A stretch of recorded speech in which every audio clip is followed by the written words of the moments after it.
Днес ще направим ново видео за един габион тип градинска чешма. В случая имаме изграден такъв преди няколко години, набързо, колкото да скрия тази тръба и тази чешма. В случая ползвам да мия колите с маркуч. Габиона е 25 дълъг, 20 широк, 90-100 е висок. Като идеята ми е, забелязах, че тази мизерия има дразни. Явно съм свикнал с нея с годините.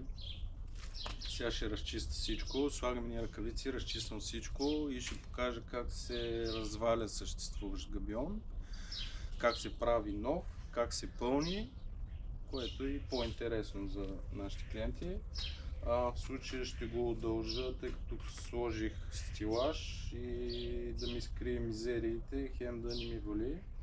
Ще го удължа, може би ще стане около 55-60 дълъг. Ще преценя точно, тъй като тук ми е тясно и да не ми къса панталоните като минавам. За целта, когато се монтира габион и се пълни, възможно най-стари дрехи, тъй като е мизерна работа, може нещо да се къса, цапането е гарантирано. Слагам ръкавици, разчиствам и ще преценя как да действам. Камъка, който е ползван тук, е бял трошен, обикновен камък, който масово се ползва и за огради, подпорни стени, тъй като е доста евтин. Ще сложим декоративен. Има 2-3 вида, ще преценя точно какъв да ползвам, но това ще го направя като сложа габиона вече. Ще преценя на място и така, захващам се.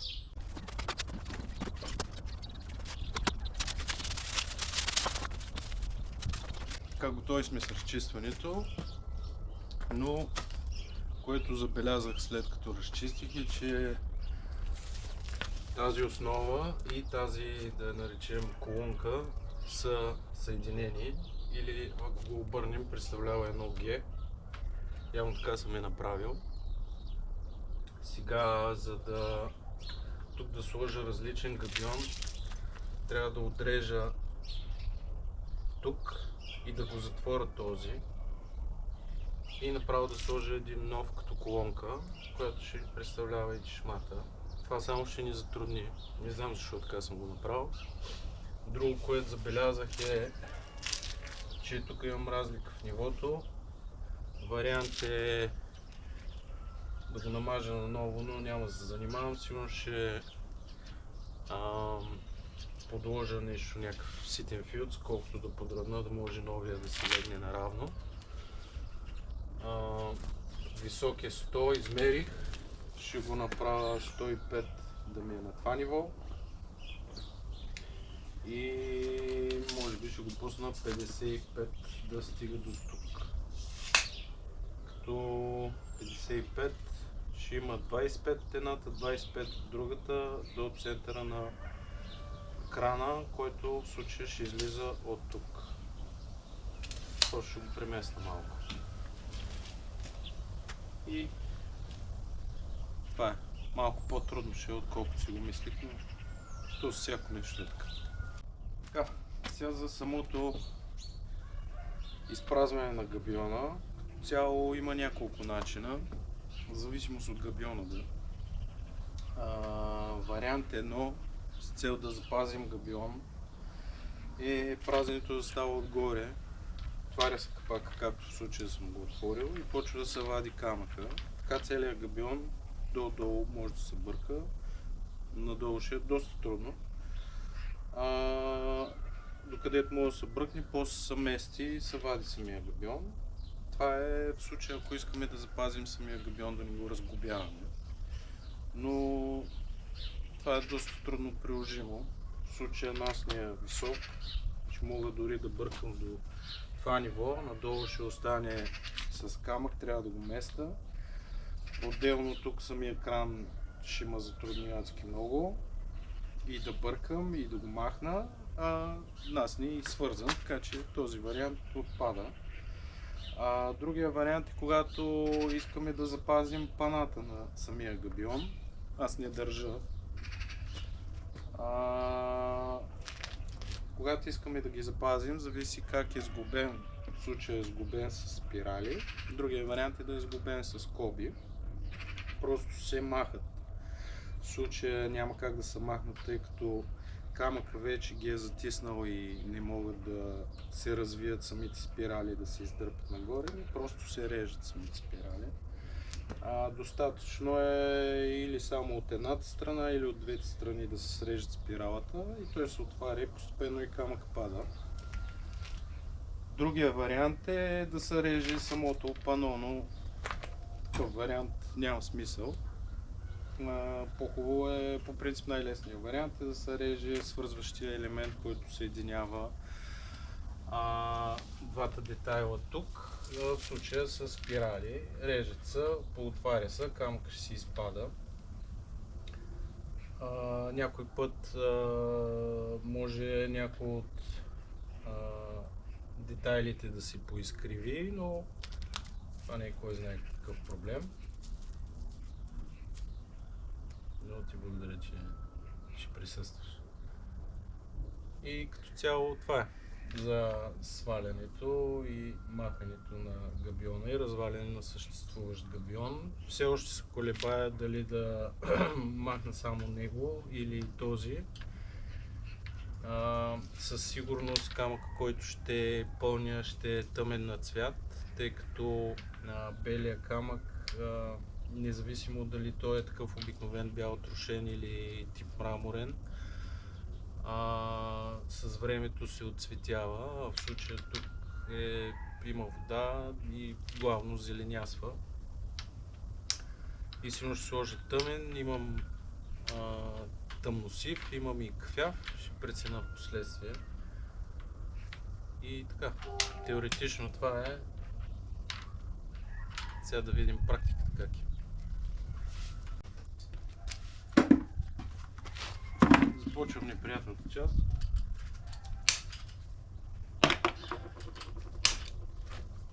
Режа по-малко от спиралата. По-голям детайл ще ми е по-трудно да го вадя.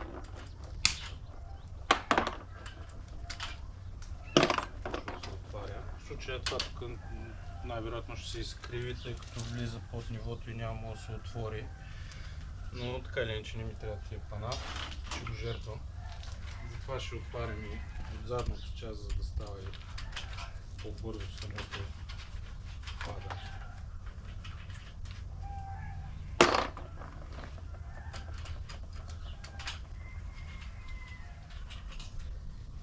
Сега само ще покажа и после ще забързам и самото клипче, тъй като чапа толкова интересно.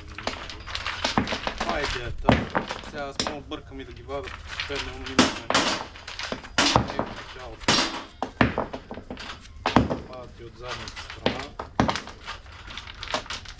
Подготвил съм си кофе, ще си го събера и хайде при другия.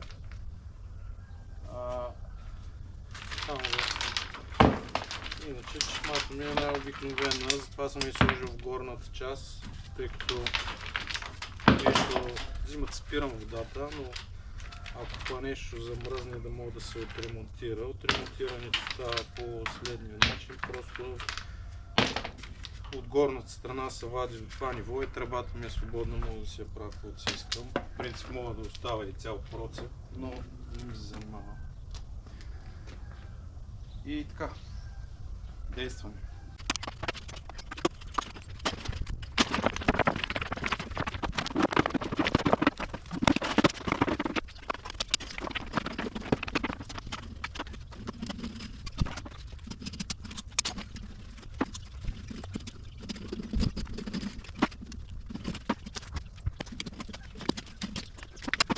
Готов съм с развалянето на габиона. Не кой знае какво, бързо става. 4 кофи с камък. Но винаги има вариант за грешка. Както в случая не бях спрял водата и сега ще ми е малко мокричко, но поне времето е хубаво, се разхода хем. Другия път като правя, ще знам Но за сега така. Посрязах малко паната, за да не разгубявам тук самите тръби. Сега ще измера, ще направя новия габион и после ще покажа как ще подравна, как ще го поставя и как ще го напълна. И така, през това време също ще изрежа един детайл, за да затворя този и малко да го донапълна с камък, че там не остана празно. Сега, преди пълненето, ще го хвана там долу за този малкия, който оправих. Ще му подложа някакъв ситен филц, да го подравна. И сигурно ще го хвана най-лесно отзад за стилажа, колкото да решава докато го напълна. По принцип е хубаво да се хване и за стената, но ще пропусна. И после започваме пълненето. И така.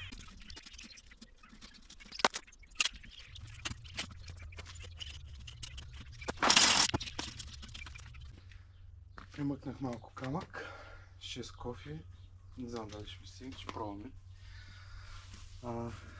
Този камък ще ползвам.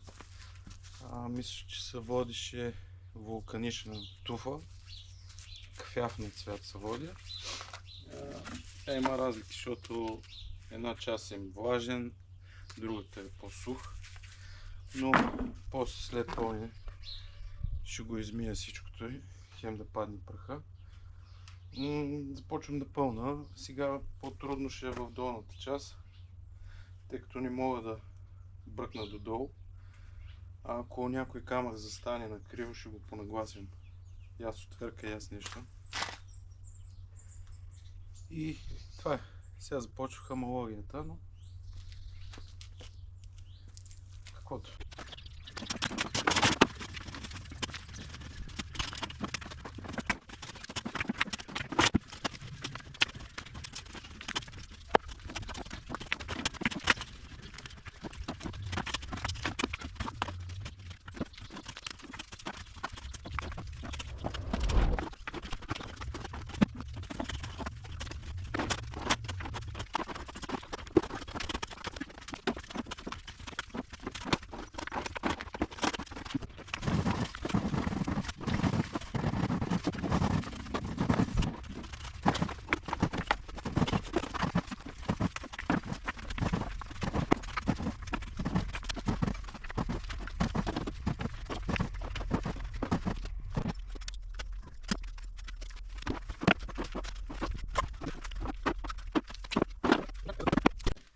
Финализирахме нещата.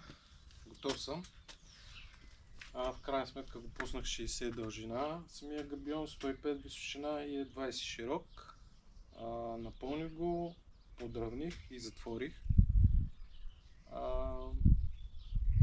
Просто е по-дълъг самия габион от преди и камъка беше идеята да сложи декоративен. В случая се води декоративен кафяв, вулканична туфа, мисля, че се водише. Горе-долу около 200 кг събира този габион. Стандартен камък. Сега той е малко по-лек самия камък. Не точно не знам колко. Като цена не мога да кажа точно, тъй като съм го купувал преди години и ми седи. Може би мисля, че беше 60-70 стотинки килограма. Но той декоративният си е скъп. Грубо почва от 40 стотинки нагоре, без значение какъв е. Та до левови на килограм. Тук пак си наредих неща, които си седат тук. Просто малко подредихме и малко по-добре да изглежда. И така, готови си.